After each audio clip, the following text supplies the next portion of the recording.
这个都市传说的一些小小的 people 啦，不管是这个泡澡啦、喝酒啦，或者是听白噪音啊什么的，什么对你来讲是最有用，什么对你来讲是最不建议？那你自己觉得要推荐给大家什么样的方法、解决方法？我自己最有效的方法是我戴耳塞。对，其实我很不喜欢外界的声音。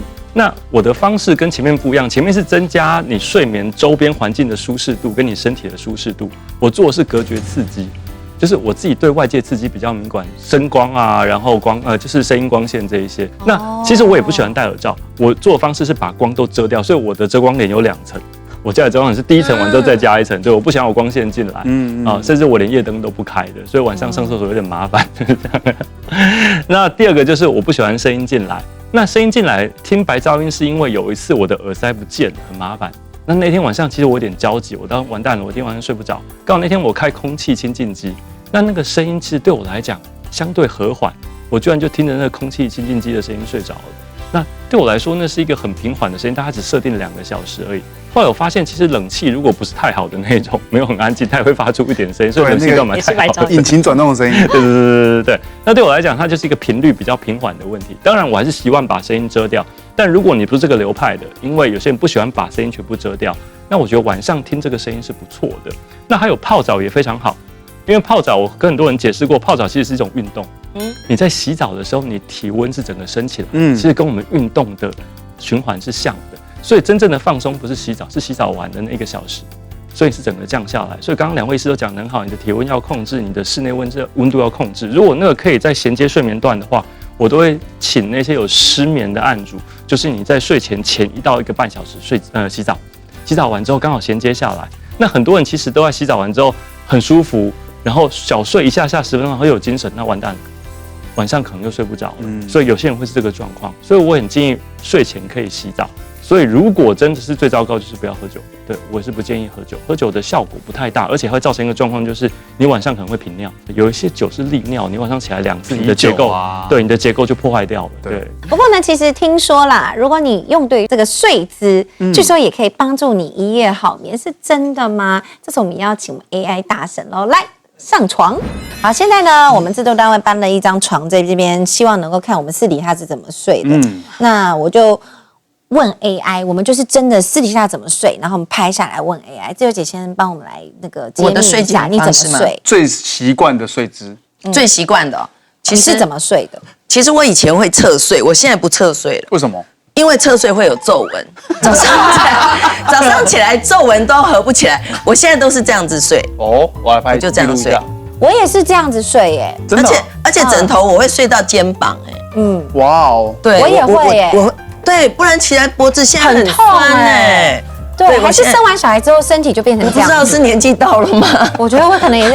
我最近因为就是想说好，因为我就看了很多人讲说那个睡姿，然后我就开始被推播，然后他们就说有这种，你知道吗？脚的相对，然后就说要这样子睡，很丑哎。然后我发现，我们这个枕头蛮好睡的哎。对，其实这枕头挺不错，这枕头不错哎。其实这枕头为了收视率吧。但我跟你讲真的，我这样子呢，正常的时候我没有办法这样子睡，然后呢，后来呢，我就想说好，那要侧睡。他就说呢，有一种睡法呢，就我也在学。他就是说什么大拇指啊，然后一定要是右边哦，然后在耳朵的底下，然后是侧睡，然后这样子睡。他左边没有效，他说只能右边塞耳朵，右边真的侧右边，右边不就压？因为这样子没有压心脏啊。那你要这样就没有压心脏。但是我后来呢，我发现我昨天希望能够这样睡，然后但是我今天早上醒来的时候是这样。哦，你还是还是一个正常人这样。那我们待会用你那个比较，因为我想要这样子啊，但是手很酸，所以做不到。那我们用刚刚那个追给那个姿势。追给啊，哪一个是追给？你再来一个追给啦。哪一个是追给？你说这样子吗？对。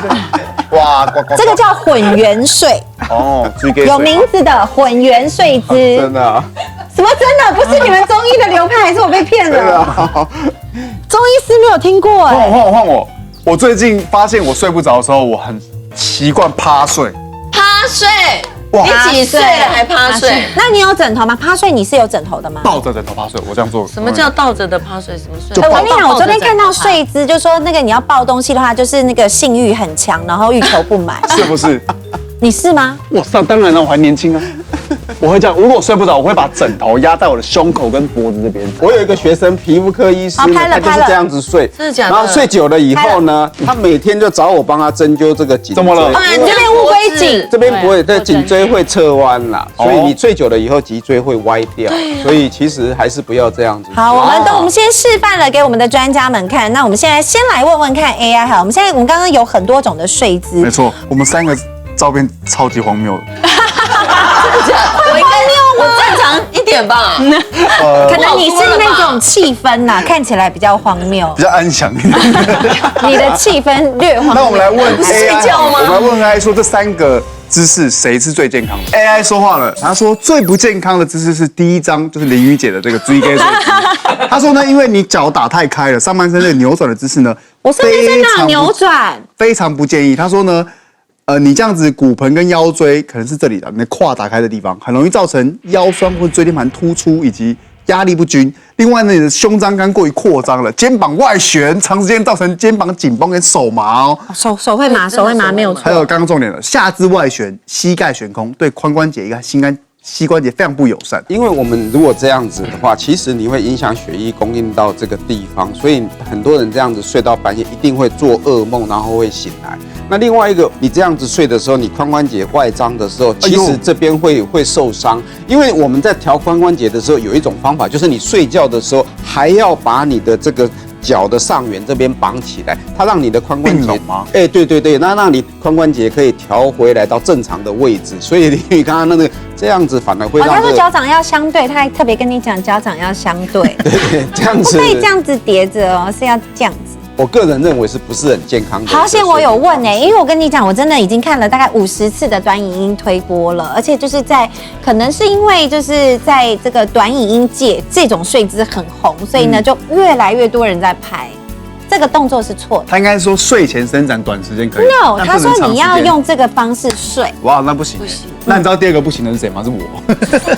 他说我趴睡非常的不行，跟中等偏差。对，跟医生们说的一样。你的健康评价很低。他说因为颈椎容易变形跟侧弯，造成肩颈酸痛之外呢，胸口跟腹部的这个压迫比较大，很容易胃食道逆流啊，心脏跟呼吸系统都比较不舒服。另外呢，脸部压力大，很容易造成皮肤眼袋水肿。因为你一直压着，怎么会真的？结果最好的居然是只有姐，我至少安详吧。对，在医学上认为对脊椎跟内脏最友善，就是平躺，手脚自然的放松，减少胃食道逆流。颈背腰一直线有助于脊椎的自然排序。然后呢，你稍微垫高头部还比较好，不要是全平的。然后呢，说你这样子，因为平躺你血液循环就会很良好，不会压迫任何的东西。然后他就说，建议更好的状况是一个你的膝下还可以，就是膝盖这边可以垫一个小小的枕头，然后压这样有点微曲的。让这个腰部的那个腰就会压力没那么大。对，那个腰就会放松。我们有一些比较正常人的姿势啦，那这几种睡姿，再加上我们这几种比较独创型的，那许医师你自己觉得哪一个是最优秀的呢？其实最符合人体工学的睡姿绝对是仰睡了。对，就是像自由姐的这个。对，那但是有一些人在临床上，我们可能会建议侧睡，比如说鼻塞的人，或者是打呼的人。为什么？因为侧睡的时候舌头比较不会往下掉，所以呼吸道会比较大，所以那有左右的分别吗？一般来说，因为我们心脏在我们的左边嘛，所以其实右侧睡相对来说其实会再更好一点。是不是就是我刚刚的第2个？所以就他刚刚的第2个。我跟你讲，手，他说你的大拇指要插在耳朵里面。压在下面，那个手很怪啊。他说你会是一个很漂亮的弧线，而且重点就是你要怎么找基准点，就是大拇指。大拇指要大半夜谁要给你拍照啦？但是我觉得那个睡起来其实蛮舒服，而且老公看到你很美，这样是漂亮的。这个要插耳朵插耳朵，对啊。这怎么躺？所以其实侧睡也不错，是不是？但是侧就是左边心脏高，心脏要比较高，所以你也觉得不错。对，只是说有些人如果他本来就有一些肩颈的问题，或者说他的肩膀比较紧，他侧睡久了会有麻，对，会有压迫麻。像我有一次侧睡，因为我鼻塞，然后有一次侧睡，然后起来的时候手麻到没有办法拿手机，因为闹钟响了，这样子拿不到。对，所以有些人他是想要侧睡，但是他没有办法侧睡。那这种我们就还是会建议他，其实应该是要用仰睡，是会比较舒适的。侧睡是不是也会大小脸？会啊，因为一边这样会压到。我就是啊，因为我以前是很爱右侧睡，而且我会这样子就很有安全感。但我现在真的不行，因为这边脸就越来越歪，我觉得还是要平平的比较好，就改这样。